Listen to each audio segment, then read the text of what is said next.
Daf Yomi, Tractate Bava, page 66b at the top of the page, just to continue the idea from the bottom of 66a. It was a question of Rav Yosef on Rabbah from a mission 96b.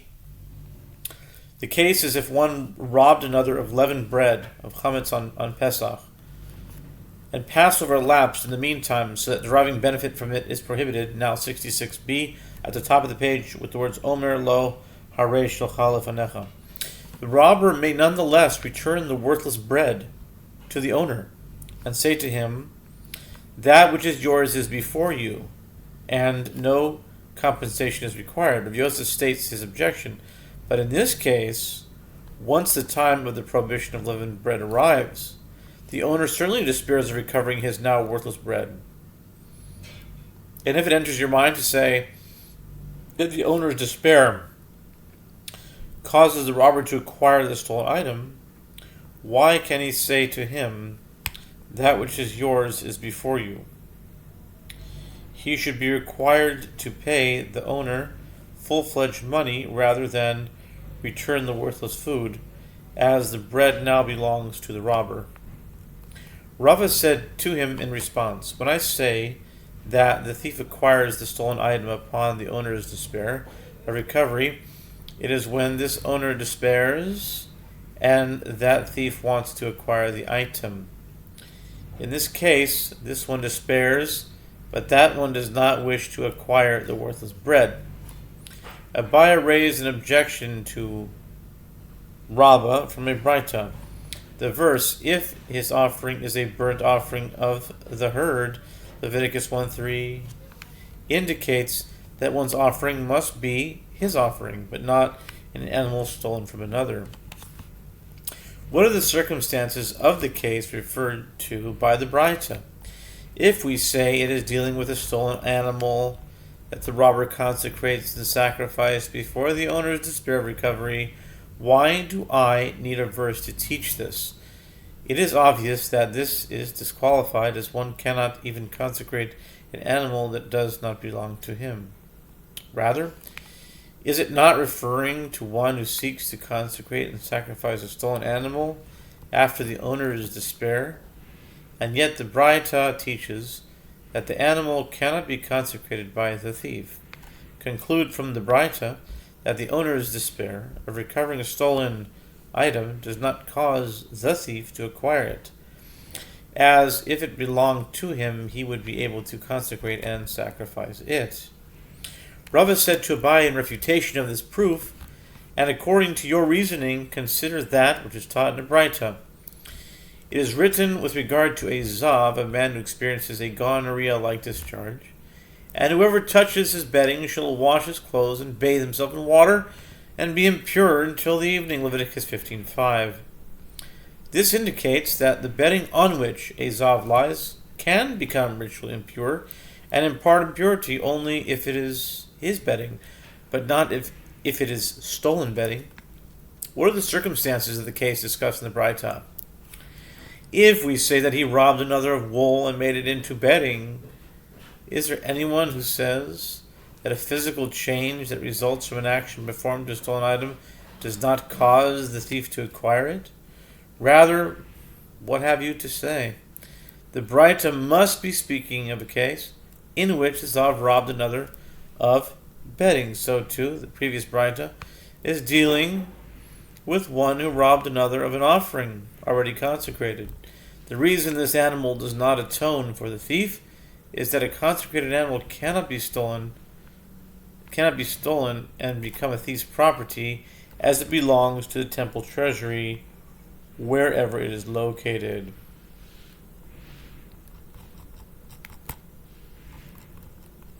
Seems very repetitive somehow. Maybe we said it on 65 already. Seems like we just went through this. Abaya raised an objection to Rav Yosef from a mission in Kalim 26:8.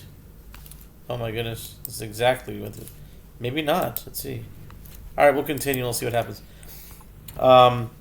With regard to hides belonging to a homeowner, one's thought renders them susceptible to contracting ritual impurity. Hides and leather are susceptible to contracting impurity only if they are in a finished state. If a private individual uses a piece of hide or leather for a certain purpose, as a cot or tabletop, and decides that this will be a fixed purpose, is considered a finished product and is susceptible to contracting impurity. I gotta check this. Let's see. This looks very similar to 65. Like strikingly similar. Like Kalim, because I'm dealing in numbers so much, I'm mamish remembering. So just the oil hopefully will. Whoever's watching this, I'm not sure who lasted this long, but if you are, please bear with me.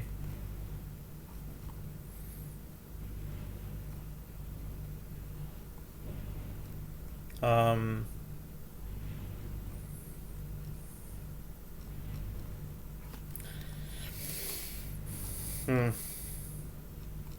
65. Leviticus. I remember seeing that thing from Zav, that whole thing with the whatever.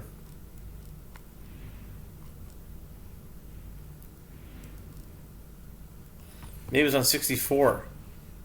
Maybe it was 64. Al Kol Panim. It repeated itself. Generalization, this, that, the other. I just want to find it. Himatse Timatse.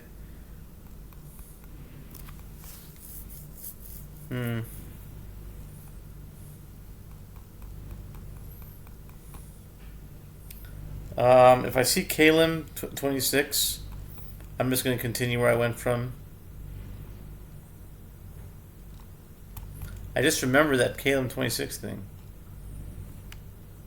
Access.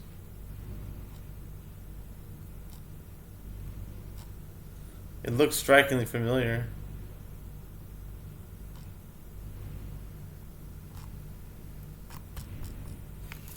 Anyway, let's continue here.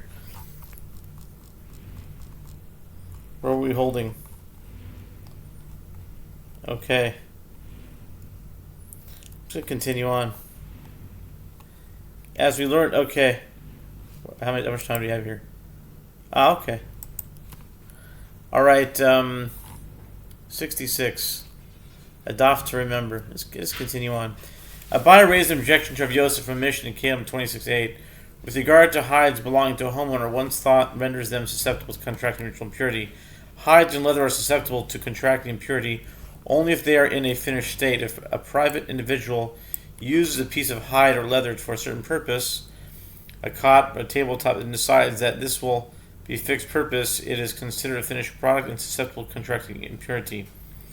But with regard to hides belonging to a leather worker, thought does not render them susceptible to ritual impurity, since this individual sells leather to others when he uses a piece of leather for household purpose and decides that this will be its fixed purpose. This is not considered a finished state, and he is likely to change his mind and sell the leather to one who will possess it further and put it into a different use. The Mishnah continues, if the hides are those of a thief who has stolen them from another, the thief's thought renders them susceptible to ritual impurity. If they are those of a robber, his thought does not render them susceptible to ritual impurity because he is not considered the owner of the hide. The difference is that, unlike the case of a thief who steals them stealthily, the identity of a robber who takes them openly is known to the owner, and the owner harbors hope of finding the robber and getting them back. Consequently, he does not despair of recovering his property. Rabbi Shimon says that matters are reversed. In the case of a robber, the robber's thought renders them susceptible to ritual impurity. If the hides are those of a thief, the thought does not render them susceptible to ritual impurity because the owners have not despaired of recovering them and the thief has not acquired the hide.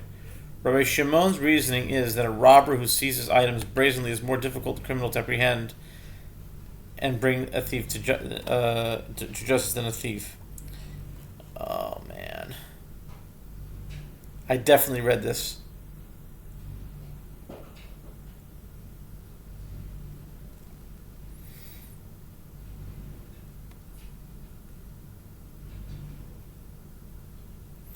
All right, you know what?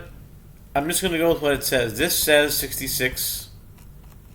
So this is 66. If it's 65, then let it be 65. Whoever is reading here. But because the show must go on, I have to continue. So to try to correct the mistake is really, it's not going to work.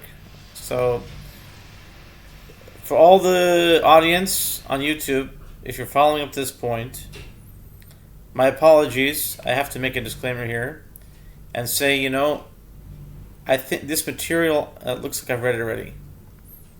So it might be repeated, or it was ascribed to a different daf, and I read this on a different daf. But the show must go on, so I'm going to continue on.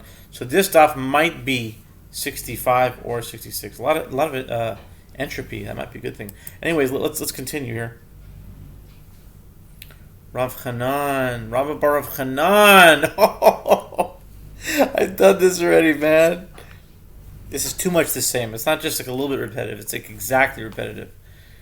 Okay, in the case of robber's thought renders him susceptible to ritual impurity. If the hides of the thief, thoughts are okay. And although the two Tanaim of the Mishnah disagreed to which situation involves the owner's despair of recovery, whether robbery or theft, in any event, one can conclude from this Mishnah that the despair of the owner causes the thief or robber to acquire them, as otherwise the perpetrator's thoughts about the hide would have no effect on its status with regard to ritual impurity. Rav Yosef said to Abai in response, with what are we dealing here in this Mishnah? It is a case where the thief or robber trimmed the leather by cutting it. Although trimming a piece of leather is not sufficient to constitute an act of acquisition by itself, it is effective in conjunction with the owner's despair. Rabba bar Hanan objects to this answer, but is it not the case that the Mishnah here with regard to a leather table top, I read this already, and a leather tabletop does not require trimming. Okay, so I'm just thinking that I read this already, and basically I read 66 instead of 65, but I'm not going back. It's the time. There's just so little time left. There's so little time left that we have to just keep the show going. Okay, I'll just read the. We read this part already, so I'll just finish up the black parts, and that's it. As we learned in Kalim 26:7, wherever there is no work lacking, thought renders it susceptible to impurity. Where there is work lacking, thought does not. When there is still some work lacking, impurity. Okay. Rather, Rava said this matter was difficulty posed by Rabba to Rav Yosef for 22 years. 22 years. And it was resolved. It was not resolved until Rav Yosef said the head of yeshiva resolved it. He said a change in the item representing change in status is similar to a physical change brought about by an action. What is the reason that a physical change through an action causes the thief to acquire them? It is because the stolen items were initially just wood and now they are vessels. The same can be said for a change in the name as well. Initially they called it a hide and now they call it a tabletop. The Gemara asks a question with regard to changes in name, but what about the case of a beam where there's a change in name, as initially it was stolen, it was called a beam, and now after it has been placed in a building, it's called a joist? Oh my goodness, I read this. And we learned in the Mishnah in Gittin 55a with regard to a stolen beam that a robber had built into a large building. The court ruled that the owner should receive its value in money rather than the man that the robber demolished the house to return the beam itself, because of an ordinance instituted for the penitent, that is, to encourage robbers to admit their crime and to reimburse the owner of the stolen item. The Mishnah indicates that the only reason for the robber does not have to return the beam itself is because of the ordinance instituted for the penitent. Okay, we have still a minute left. So my note here in summation, I think that I read 66b twice, and those who want to see 65a will have to wait till another time, either until 7.5 years from now, or a different time when there's more time. But now, that's it.